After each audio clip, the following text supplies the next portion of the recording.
నిన్న 3.32 లక్షల కోట్ల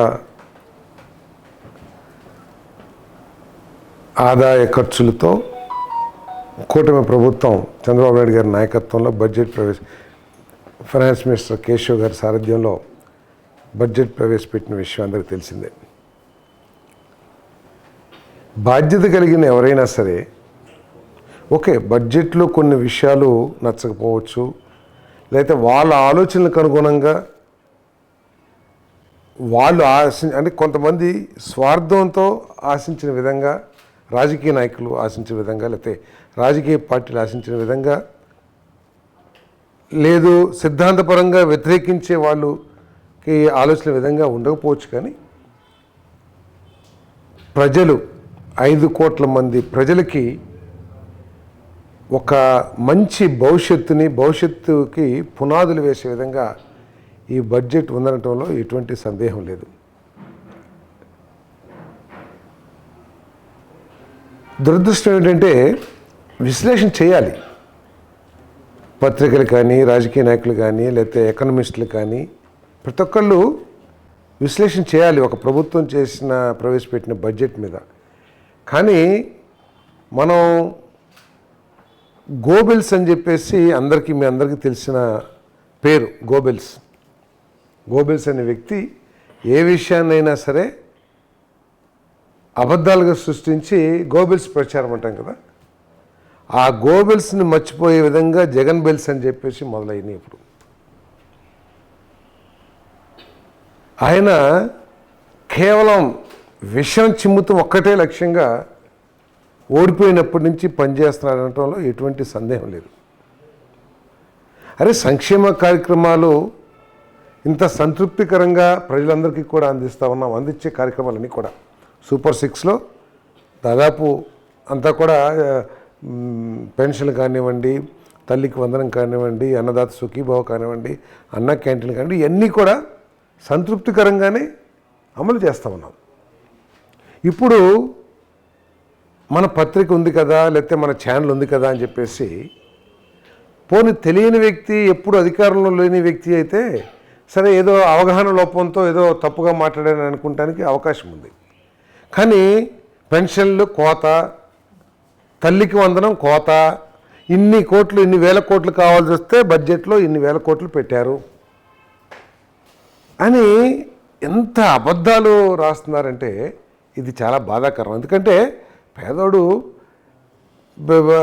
ఆ పెన్షన్ అనేది ఈరోజు చాలా ఆధారం, చాలా పేదోడికి చాలా ఆసరాగా ఉంటుంది. అది పోతుంది అని ఒక భయాందోళన సృష్టించి రాజకీయ లబ్ధి పొందగలుగుతాం చాలా తప్పు. దీనికి బడ్జెటరీ శాంక్షన్స్ ఉంటాయి, కొన్ని కార్పొరేషన్స్ నుంచి కూడా వెల్ఫేర్ సొసైటీస్ ఉంటాయి, కొన్ని కేంద్ర ప్రభుత్వం కార్పొరేషన్స్ నుంచి వస్తాయి. అన్నీ కలిపి ఎవరైతే అర్హులు ఉన్నారో ఇప్పుడు దాకా ఎవరికైతే ఇస్తున్నారో వాళ్ళందరికీ కూడా ఇస్తారు. ఎక్కడైనా ఏ ప్రభుత్వం అయినా సరే ఇప్పుడు తగ్గిస్తాయి, కొన్ని ప్రభుత్వాలు వాళ్ళు తగ్గిస్తానికి ప్రయత్నం చేశారు. కానీ కూటమి ప్రభుత్వం ఎవరికి కూడా తగ్గించదు.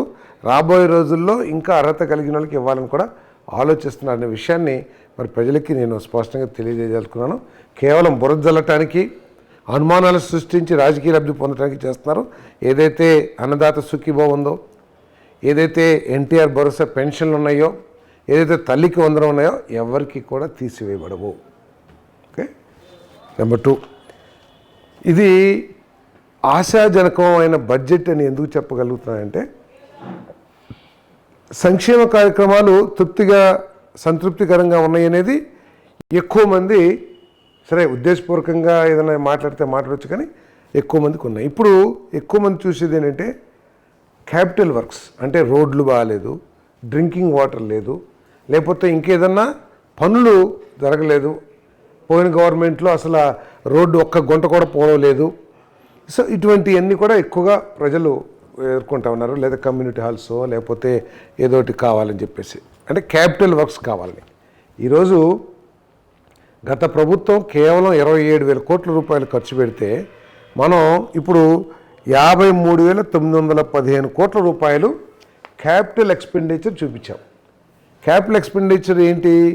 రోడ్లు కానివ్వండి, పంచాయతీరాజ్ రోడ్లు కానివ్వండి, లేదా ఆర్ఎన్బి రోడ్లు కానివ్వండి, లేదా గ్రామాల్లో వేసే సీసీ రోడ్లు కానివ్వండి, లేదు స్కూల్స్ కానివ్వండి, హాస్పిటల్స్ కానివ్వండి, పోర్ట్లు కానివ్వండి, ఇవన్నిటి కూడా నిర్మాణానికి 53,000 గతంలో ఎప్పుడూ లేని విధంగా 53,915 కోట్లు మరి ఈరోజు కేటాయించాం.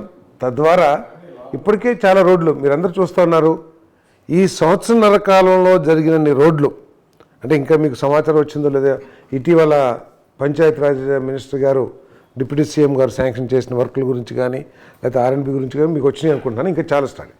ఇన్ని వర్కులు అసలు 5 సంవత్సరాల్లో గత ప్రభుత్వం చేసిందేమో ఒక్కసారి వారి మనస్సాక్షితో వారిని ఆలోచించమని చెప్పేసి నేను అడుగుతా ఉన్నాను. నేను అదేవిధంగా గ్రామాల్లో ఇన్ని సీసీ రోడ్లు ఈ సంవత్సరాల కాలంలో వేసినన్ని రోడ్లు 5 సంవత్సరాల కాలంలో వైఎస్ఆర్ కాంగ్రెస్ పార్టీ ప్రభుత్వంలో వేశారేమో గుండె మీద చేసుకుని ఆలోచించమని చెప్పేసి నేను ప్రశ్నిస్తా ఉన్నాను. నేను మరి అదేవిధంగా సంక్షేమ కార్యక్రమం కూడా దాదాపు 91,000 కోట్లు ఈ బడ్జెట్లో బీసీ వెల్ఫేర్ కానివ్వండి, ఎస్సీ వెల్ఫేర్ కానివ్వండి, వీటన్నిటికీ కూడా కేటాయించడం జరిగిందని చెప్పేసి మనం చేస్తాను.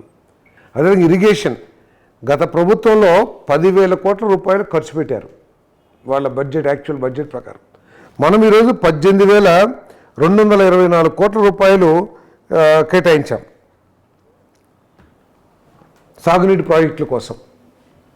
సో సాగునీటి ప్రాజెక్టులు రాష్ట్ర భవిష్యత్తు కోసం ఎంత అవసరమో గత ప్రభుత్వం ఆలోచించలేదు, అవగాహన లేదని చెప్పేసి నేను చాలా గట్టిగా చెప్పగలను. ఎందుకంటే పోలవరం ప్రాజెక్టు వస్తే రాష్ట్ర ఆర్థిక పరిస్థితి, రైతుల ఆర్థిక పరిస్థితి మారిపోతుంది అనేది ఎవరికైనా తెలిసిన విషయమే. ఎకరం రైతు నుంచి 100 ఎకరాల రైతు వరకు కూడా తెలిసిన విషయమే. కానీ వాళ్ళే చెప్పారు, అధికారంలోకి రాగానే తొడలు కొట్టి మీసాలు తిప్పి మరి చెప్పారు 2021 కల్లా మేము నీళ్లు పారిస్తాం పొలాల్లోకి అని చెప్పేసి.